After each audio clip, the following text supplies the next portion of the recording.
Hello and welcome to the Minimum Competence episode for Monday, December 2nd, 2024. I'm your host for today, Andrew Leahy, a tax and technology attorney from New Jersey. On today's episode, Biden's pardon of Hunter, the Supreme Court's review of FDA vape denials, JP Morgan and Tesla's legal settlement, and Trump's FBI pick, Kash Patel. Let's remember, the holly's in the window, the snow is on the ground, Christmas is around the corner, and December comes alive. And read today's legal news. On this day in legal history, December 2nd, 1859, John Brown, a fervent abolitionist, was executed by hanging after being convicted of treason, murder, and inciting an insurrection.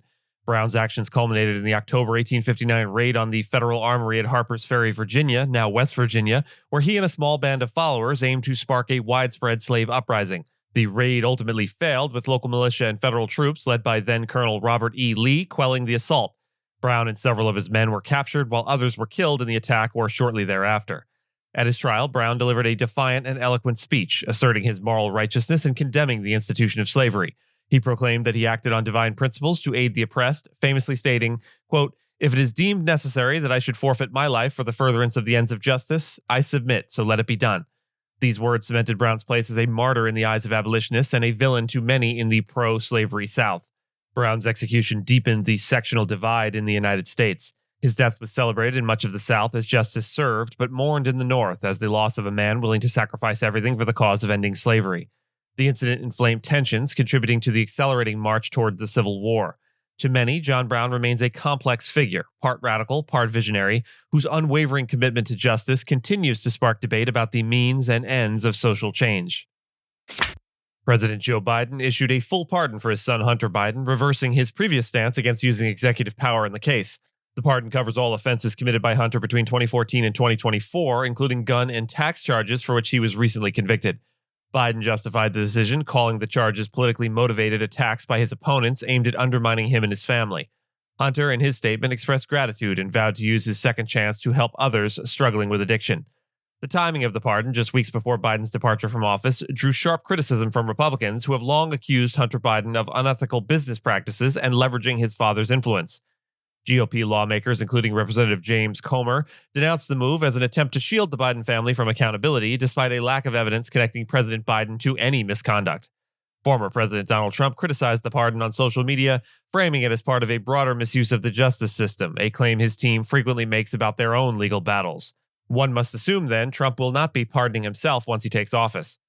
Hunter Biden's legal team confirmed they have filed to dismiss pending cases in multiple courts based on the pardon. The decision reignited debate over executive clemency and its role in politically charged cases, highlighting the partisan tension surrounding both Hunter and President Biden. The U.S. Supreme Court will hear arguments regarding the FDA's denial of flavored e-cigarette products, focusing on whether the agency followed proper legal procedures under the Administrative Procedure Act.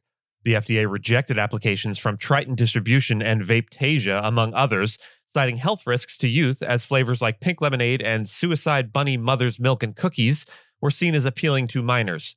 The FDA's review process requires e-cigarette makers to demonstrate that their products benefit public health more than they pose risks, a standard critics argue is stringent.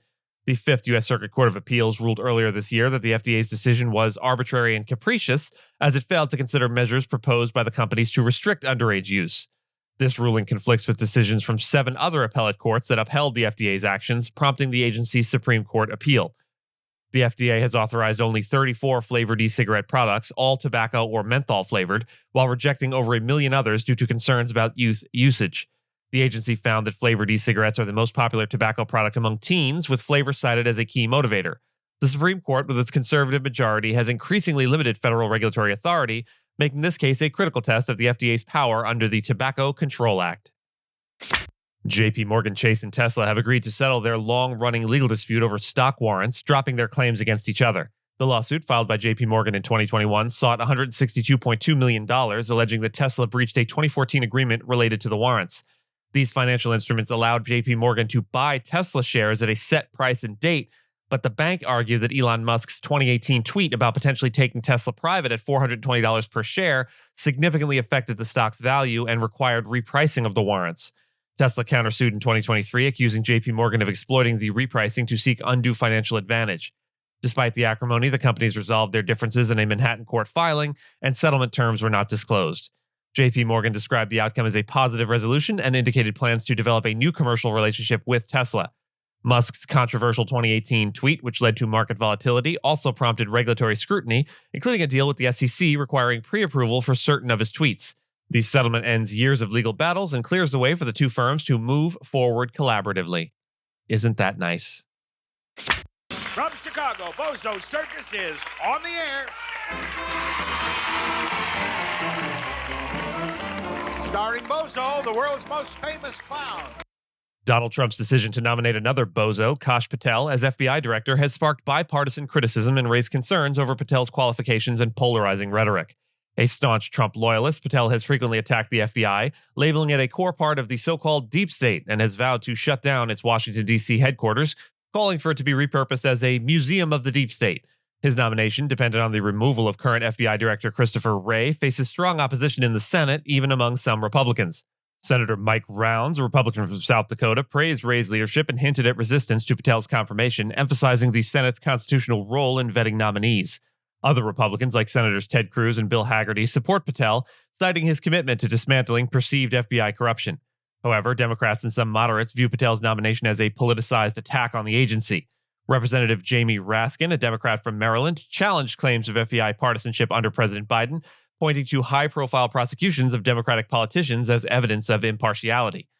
Critics are alarmed by Patel's inflammatory statements, including threats to use federal power against perceived political enemies and his accusations against individuals like Biden's national security advisor, Jake Sullivan.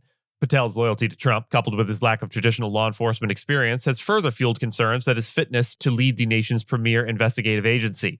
Patel's nomination is part of a series of controversial picks by Trump for his potential administration, including appointing convicted felon Charles Kushner as ambassador to France and other contentious figures to key roles. These decisions highlight Trump's intent to reshape federal agencies according to his political vision, such as it is, drawing sharp criticism from opponents and skepticism even from within his party. And with that, and as always, I thank you so much for listening to Minimum Competence, your daily news podcast for lawyers. If you're looking for more than minimum competence, links to further reading on all the topics touched on today are in the show notes. And reviews go a long way towards helping new listeners to find our show. If you have a moment and can leave a rating or review on your podcast player, we'd sure appreciate it.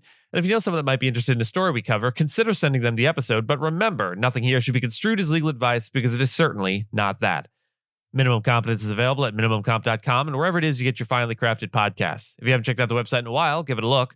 There are complete transcripts and resources for each episode and its corresponding segments, as well as an opportunity to receive new episodes in email, newsletter, form. We'll see you back here tomorrow, and until then, remember, December, being the last month of the year, cannot help but make us think of what is to come.